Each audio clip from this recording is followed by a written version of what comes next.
Hey everybody, welcome back to Investing with Wesley, and welcome back to this series where I teach you exactly how the economy works. In the first episode, I told you that the most fundamental aspect of the economy is millions of transactions that happen every single day between person to person to bank, person to business to business, government to person, so on and so forth. There's millions of transactions that happen every single day. In part 2, I talked to you about how important credit is and the central bank in monitoring the amount of credit that's in the economy.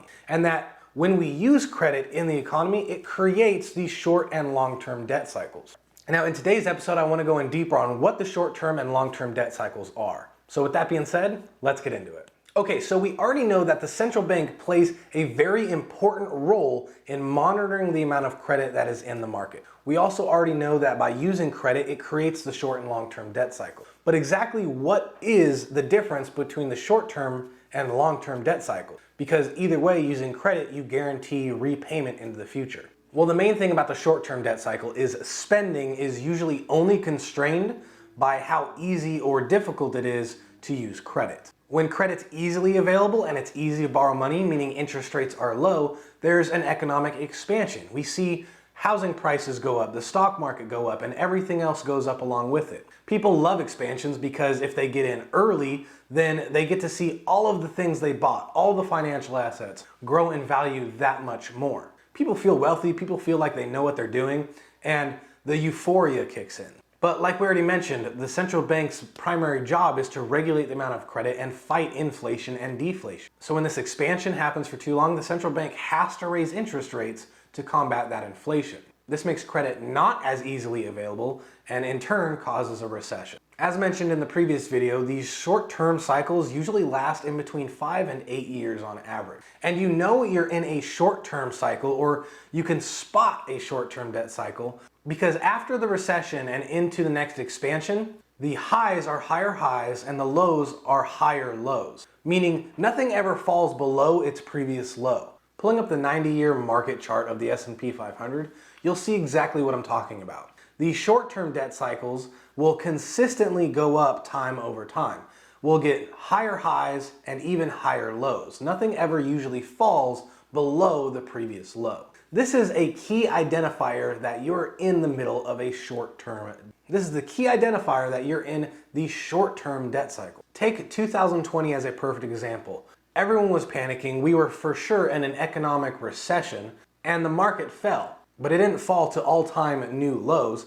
It just fell. That was the recession or the ending of that short-term debt cycle. Then the Fed stimulated the economy by quantitative easing and a bunch of other means, and we went into another expansion. This is exactly what I mean by once you understand exactly how these cycles work, it becomes really easy to calculate and predict future events that are going to happen in the market. Now, another important thing to mention with the short-term debt cycle is that because all the highs are newer highs and all the lows are higher lows, and the whole thing long-term continues to go up, we are also, in turn, accumulating more debt. Nothing has actually been paid off. It just becomes easier or harder to borrow money. Easier to pay back the debt or harder to pay back the debt. But either way, the debt is still there and still needs to be paid back. And this is kind of where the long-term debt cycle kicks in.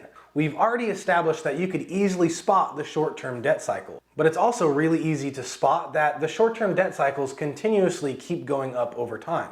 And that is you spotting the long-term debt cycle. Long-term, these credits and these debts can only pile up for so long. And despite that being extremely logical and easy to understanding that debts can only pile up for so long, people don't understand that and people don't really think about that. They think that in the past couple of years or in the past decades, prices have continuously gone up, so they'll continuously go up forever.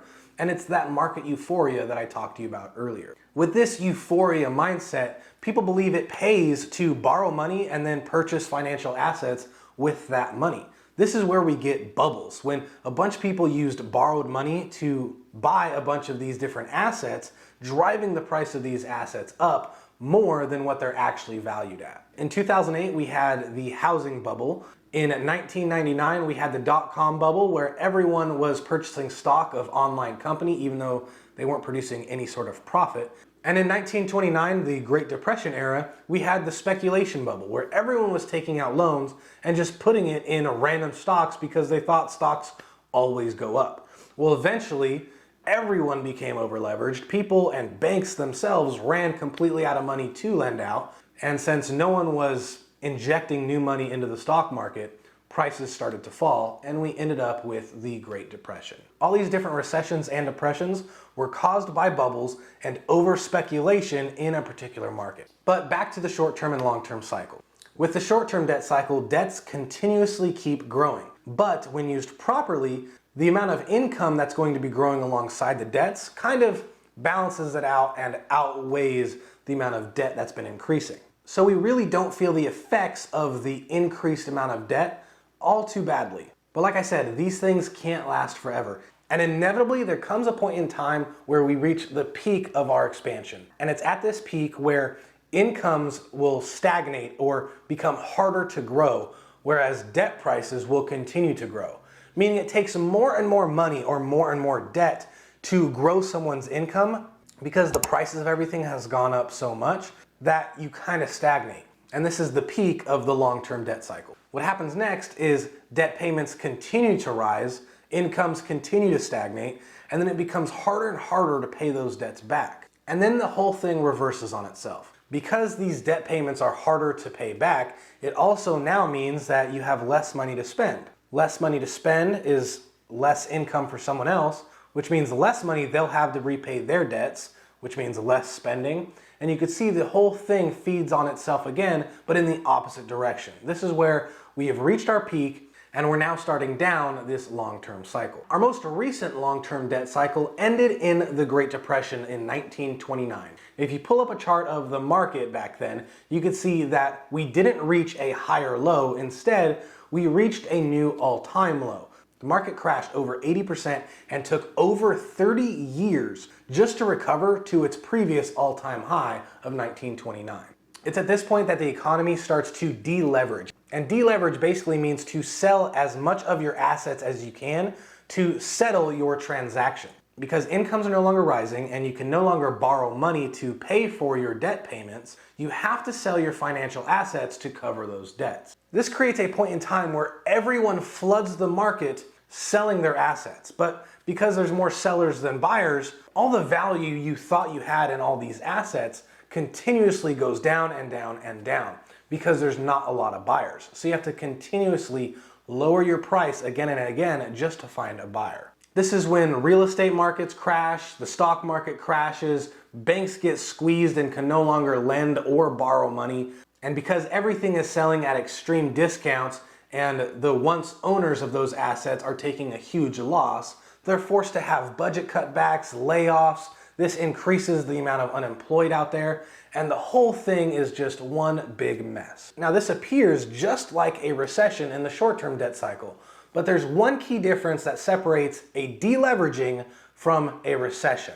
A recession can be saved by economic stimulation with lowering interest rates. This kind of deleveraging can't. At this point, interest rates have already dropped down to 0%, and it's still not doing anything to save the economy. And this is simply just because the debt burdens are so high that even 0% interest rates just can't help and can't stimulate the economy. So what is there really to do about a deleveraging if raising and lowering interest rates just doesn't work? Well, in any deleveraging event, there's 4 different steps that are always taken. The first one is budget cuts all across the board. Now, like we've been mentioning, cutting spending may help you save money in order to pay these debts back, but one person's spending is another person's income. So you're just screwing over the next person in line, and the whole thing, again, feeds upon itself, and it only makes the debt burden even worse long term.